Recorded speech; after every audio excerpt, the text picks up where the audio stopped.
Welcome to YoYo TV. Telangana ప్రభుత్వం అసెంబ్లీలో CAG రిపోర్టును ప్రవేశపెట్టింది. ఈ రిపోర్టులో కీలక విషయాలు వెల్లడించింది కాగ్. కాళేశ్వరంపై సరైన అధ్యయనం జరగలేదని తెలిపింది. అస్తవ్యస్తంగా పనులు ప్రారంభించారని కాగ్ తెలిపింది. మహారాష్ట్రలో ముంపు సమస్యను పరిష్కరించలేదని తెలిపింది.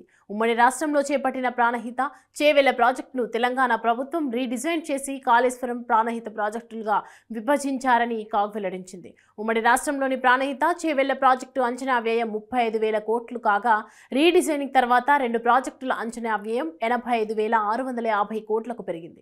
అయితే ప్రాజెక్టు వ్యయం 122% పెరగగా ఆయకట్టు 52% మాత్రమే పెరిగిందని తెలిపింది కాగ్. రీ ఇంజనీరింగ్ తర్వాత కూడా మరిన్ని మార్పులు చేశారని, ఫలితంగా కాళేశ్వరం వ్యయం వడ్డీతో సహా 1,47,427 కోట్లకు పెరిగిందని వెల్లడించింది.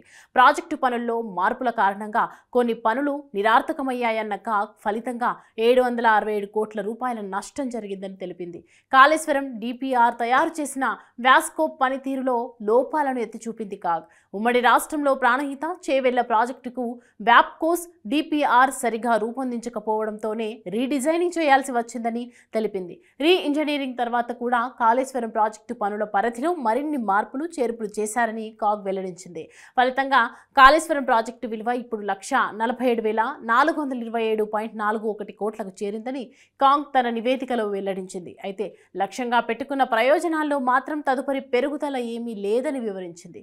ఆ విధంగా రెండు ప్రాజెక్టుల సంయుక్త విలువ ఇప్పుడు 151,168.21 కోట్లుగా ఉంది. PCSS ప్రాజెక్టుతో పోలిస్తే రీ ఇంజనీరింగ్ తర్వాత లిఫ్టులను నడపడానికి అయ్యే వార్షిక విద్యుత్ శక్తి 5,643.39 మిలియన్ యూనిట్ల మేర పెరిగిందని కాగ్ తెలిపింది.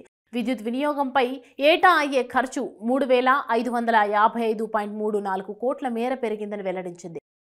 PCSS ప్రాజెక్టు రీ ఇంజనీరింగ్ ప్రాజెక్టు పనుల్లో కొన్ని భాగాలు నిరార్థకమయ్యాయని, ఫలితంగా 767.78 కోట్ల రూపాయల నష్టం వాటిల్లిందని నివేదికలో కాగ్ వెల్లడించింది.